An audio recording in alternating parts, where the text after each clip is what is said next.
ज्ञान वाणी का नव उपहार, पहुंची शिक्षा के द्वार, पढ़ी लिखी और बनी कुशल, ज्ञान वाणी का उद्देश्य सफल। ज्ञान वाणी। नमस्कार श्रोताओं, स्वागत है आप सभी का हमारे शिक्षाप्रद कार्यक्रम साप्ताहिक ज्ञान पत्रिका में। आज के अंक में आपके साथ हूँ मैं हरप्रीत कौर। श्रोताओं, ज्ञान को प्राप्त करने की कोई सीमा नहीं है। ये जितना अर्जित किया जाए उतना कम है। ज्ञान रूपी धन को कोई चुरा नहीं सकता और ये जितना बांटा जाए उतना ही बढ़ता है। ज्ञान और शिक्षा के माध्यम से न केवल हम अपने करियर के सर्वोच्च शिखर पर पहुंच सकते हैं, बल्कि अपने परिवार और समाज के उत्थान के लिए भी कार्य कर सकते हैं। इन्हीं उद्देश्यों की पूर्ति हेतु हम अपने श्रोताओं के लिए लेकर आते हैं हमारा ये ज्ञानवर्धक कार्यक्रम। तो चलिए आज के अंक में आगे बढ़ते हैं और सबसे पहले आपको देते हैं इग्नू से संबंधित मुख्य जानकारियां संक्षेप में। इग्नू में जुलाई 2023 के एकेडमिक सत्र के लिए एडमिशन जारी। प्रोजेक्ट सबमिशन के लिए इग्नू ने किया SED पोर्टल लिंक एक्टिवेट और इग्नू करने जा रहा है प्रोफेशनल डेवलपमेंट प्रोग्राम का आयोजन। आप सुन रहे हैं साप्ताहिक ज्ञान पत्रिका सिर्फ ज्ञानवाणी FM 105.6 मेगाहर्ट्ज पर। इंदिरा गांधी राष्ट्रीय मुक्त विश्वविद्यालय के जुलाई 2023 के एकेडमिक सत्र में एडमिशन्स की अंतिम तारीख को बढ़ा दिया गया है। छात्र इग्नू के विभिन्न ODL और ऑनलाइन प्रोग्राम्स में 31 अगस्त 2023 तक एडमिशन ले सकते हैं। ODL प्रोग्राम्स में एडमिशन लेने के लिए लॉगिन करें ignuadmission.samarth.edu.in पर और ऑनलाइन प्रोग्राम्स में एडमिशन लेने के लिए लॉगिन करें ignuiop.samarth.edu.in पर। इंदिरा गांधी राष्ट्रीय मुक्त विश्वविद्यालय के विभिन्न ऑनलाइन पाठ्यक्रमों में एनरोल्ड शिक्षार्थियों को ये सूचित किया जाता है कि final project, dissertation, field work journal और इंटर्नशिप रिपोर्ट्स के ऑनलाइन सबमिशन के लिए SED पोर्टल लिंक को एक्टिवेट कर दिया गया है। छात्र अपने प्रोजेक्ट वर्क को 30 सितंबर 2023 तक ऑनलाइन माध्यम से जमा कर सकते हैं। इसके लिए छात्रों को संबंधित गाइडलाइंस और इंस्ट्रक्शंस के लिए onlineproject.ignu.ac.in पर लॉगिन करना होगा।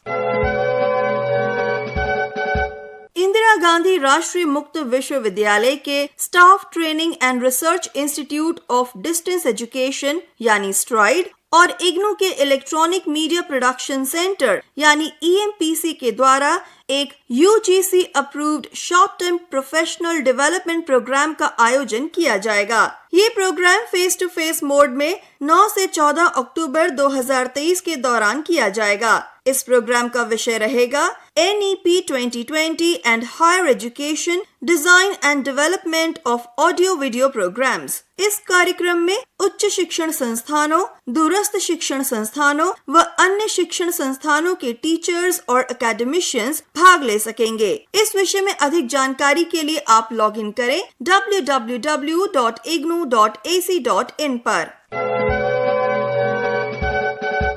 इंदिरा गांधी राष्ट्रीय मुक्त विश्वविद्यालय के school of journalism and new media studies के द्वारा विभिन्न प्रकार के मास्टर डिग्री प्रोग्राम्स प्रदान किए जाते हैं। ऐसा ही एक कार्यक्रम है masters in journalism and digital media. ये program communication technology, mass communication, journalism और रिलेटेड एरियाज में लेटेस्ट ट्रेंड्स को कवर करता है। ये प्रोग्राम दूरस्थ शिक्षा के माध्यम से ऑफर किया जाता है। इस प्रोग्राम के बारे में अधिक जानकारी देते हुए इग्नू के school of journalism and new media studies से फैकल्टी मेंबर अरुल सेल्वन ने हमें बताया, From 2023 January onwards, the School of Journalism and New Media Studies is offering multiple master degree program in specialized areas.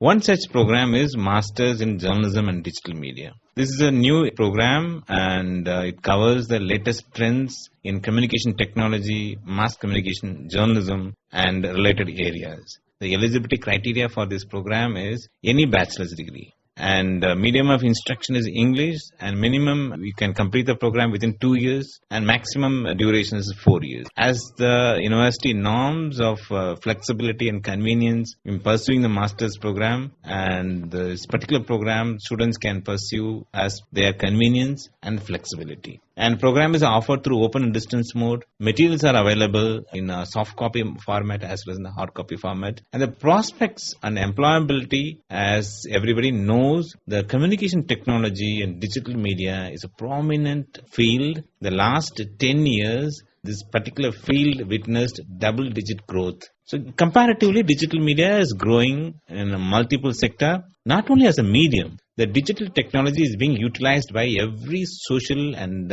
all the government sectors, corporate sectors. Since the technology is being used as a communication tool, and every agency, private or public, they are utilizing this technology to reach out to the larger audience. The students who are pursuing this master's program, they can specialize in a media-based career. There's a lot of scope for employability.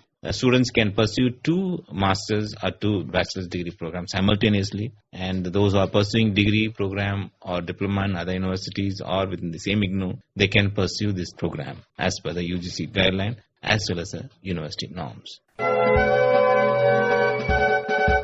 तो श्रोताओं, ये थी इग्नू से संबंधित मुख्य जानकारियां। आप सुन रहे हैं साप्ताहिक ज्ञान पत्रिका। श्रोताओं, अब समय है हमारे करियर सेगमेंट का, और आज के हमारे करियर सेगमेंट में हम बात करेंगे करियर इन एंथ्रोपोलॉजी के बारे में। अगर आपकी रुचि मानव के विकास को जानने में है, तो एंथ्रोपोलॉजी आपके करियर के लिए एक अच्छा ऑप्शन हो सकता है। इस कोर्स में मानव के इतिहास और वर्तमान का अध्ययन किया जाता है। एंथ्रोपोलॉजी में जीव विज्ञान, मानविकी और भौतिक विज्ञान की जानकारियों का अध्ययन कर मानव विकास के बारे में नई जानकारियां निकाली जाती हैं। एंथ्रोपोलॉजी की पढ़ाई हमें खुद के बारे में ही जानने का मौका देती है। आज साइंस की इस ब्रांच की पढ़ाई दुनिया भर में होती है, वहीं डिमांड के हिसाब से भी ये करियर बनाने का बेहतर विकल्प देती है। इसके अंतर्गत प्रारंभ से लेकर आज तक का मानव का विकास कैसे हुआ, सिर्फ इसकी पढ़ाई ही नहीं होती, बल्कि विभिन्न वातावरण में शारीरिक एवं सांस्कृतिक भिन्नताओं के बीच इंसान कैसे जीवन जीता रहा, इसकी जानकारी भी प्राप्त होती है। एंथ्रोपोलॉजी में ग्रेजुएट और पोस्ट ग्रेजुएट डिग्री कोर्सेज चलाए जाते हैं। ग्रेजुएट प्रोग्राम में एडमिशन लेने के लिए साइंस से 12वीं पास होना जरूरी है, जबकि पीजी करने के लिए एंथ्रोपोलॉजी में ही बैचलर्स डिग्री होना अनिवार्य है। एंथ्रोपोलॉजी में मास्टर्स डिग्री करने के बाद आप पीएचडी भी कर सकते हैं। भारत के लगभग सभी सरकारी यूनिवर्सिटीज में इस विषय में बीएससी और एमएससी की पढ़ाई होती है। एंथ्रोपोलॉजी के अंतर्गत ह्यूमन के डेवलपमेंट की पढ़ाई विभिन्न एंगल से होती है। इसकी 4 अहम शाखाएं हैं। ये शाखाएं हैं cultural anthropology, biological anthropology, linguistic anthropology और आर्कियोलॉजिकल एंथ्रोपोलॉजी। देश और विदेश दोनों जगहों पर रोजगार के बेहतर अवसर आपके लिए उपलब्ध है अगर आप इस क्षेत्र में अपना करियर बनाने के इच्छुक हैं। भारत में आर्कियोलॉजिकल सर्वे ऑफ इंडिया और प्लानिंग कमीशन जैसे संस्थानों में रिसर्च के जॉब्स उपलब्ध हैं। साथ ही यूनेस्को और यूनिसेफ जैसे इंटरनेशनल ऑर्गेनाइजेशंस में भी आपको मौका मिल सकता है। तो श्रोताओं, ये था हमारा आज का करियर सेगमेंट, जिसमें हमने जाना कि किस तरह आप एंथ्रोपोलॉजी के क्षेत्र में अपना करियर बना सकते हैं। आप सुन रहे हैं साप्ताहिक ज्ञान पत्रिका। श्रोताओं, अब समय है रोजगार संबंधित जानकारी का। Delhi subordinate services selection board यानी DSSSB के अंतर्गत music teacher, laboratory assistant, trained graduate teachers, scientific assistant और पोस्ट ग्रेजुएट टीचर्स के पदों के लिए आवेदन आमंत्रित किए गए हैं। आप इन पदों के लिए 15 सितंबर 2023 तक आवेदन कर सकते हैं। अधिक जानकारी के लिए लॉगिन करें www.dssb.in www.dsssbonline.nic.in पर। एयरपोर्ट्स अथॉरिटी ऑफ इंडिया में जूनियर असिस्टेंट, सीनियर असिस्टेंट और जूनियर एग्जीक्यूटिव्स के पदों के लिए आप 4 सितंबर 2023 तक आवेदन कर सकते हैं। अधिक जानकारी के लिए लॉगिन करें www.aai.aero पर। Bhabha atomic research centre Mumbai में जूनियर रिसर्च फेलोशिप के 105 पदों के लिए आप 31 अगस्त 2023 तक आवेदन कर सकते हैं। अधिक जानकारी के लिए लॉगिन करें recruit.barc.gov.in पर। तो श्रोताओं, ये थी रोजगार संबंधित जानकारियां। आप सुन रहे हैं साप्ताहिक ज्ञान पत्रिका। साप्ताहिक ज्ञान पत्रिका में अब समय है बीते सप्ताह के इतिहास से जुड़े कुछ महत्वपूर्ण तथ्यों को जानने का। जी हाँ, समय है हमारे segment history of the week का। 20 अगस्त 1897 को अपनी मेडिकल प्रैक्टिस के दौरान डॉक्टर रोनाल्ड रॉस ने मलेरिया के कारक एनोफिलीज मच्छर की पहचान की। 21 अगस्त 1972 को भारत में वन्य जीव संरक्षण कानून को मंजूरी मिली। 22 अगस्त 1639 को ब्रिटिश ईस्ट इंडिया कंपनी ने तमिलनाडु की राजधानी चेन्नई यानी तत्कालीन मद्रास की स्थापना की। 24 अगस्त 1690 को तत्कालीन कलकत्ता शहर की स्थापना हुई थी। 25 अगस्त 2012 को वॉयेजर 1 सौर मंडल से बाहर अंतरिक्ष में दाखिल होने वाला पहला मानव निर्मित यान बना। तो श्रोताओं, ये थे बीते सप्ताह के इतिहास से जुड़े कुछ विशेष तथ्य। आप सुन रहे हैं साप्ताहिक ज्ञान पत्रिका। श्रोताओं, अब समय है हमारे स्पेशल सेगमेंट का, जिसमें आज हम बात करेंगे मदर टेरेसा की।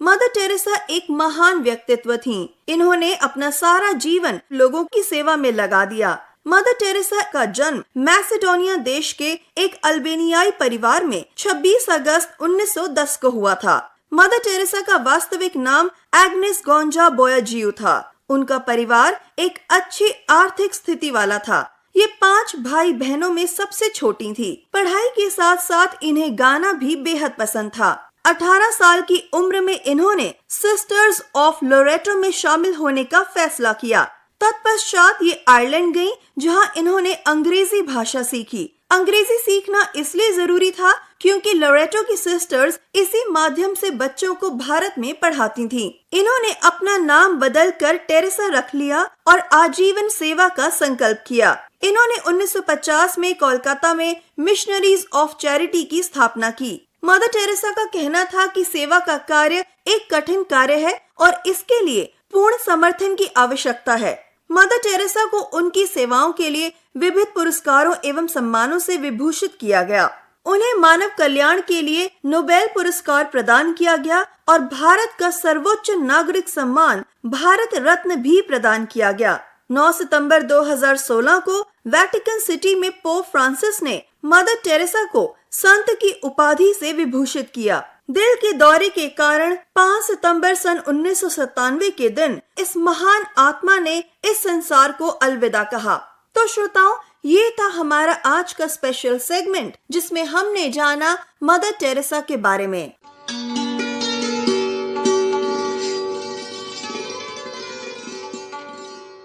आप सुन रहे थे साप्ताहिक ज्ञान पत्रिका। श्रोताओं, हमारा ये कार्यक्रम आप सुनते हैं हर शनिवार सुबह 10:30 बजे सिर्फ ज्ञानवाणी FM 105.6 मेगाहर्ट्ज पर। आज के इस अंक को आप तक पहुंचाने के लिए तकनीकी सहयोग दिया पीपी शर्मा ने। वाचन व आलेख रहा हरप्रीत कौर का। संपादन किया सदन लाल ने और प्रस्तुत करता थे मुकेश सक्सेना। आज के अंक से मैं आपकी उद्घोषिका हरप्रीत कौर अब आपसे लेती हूँ इजाजत। नमस्कार। ज्ञान वाणी का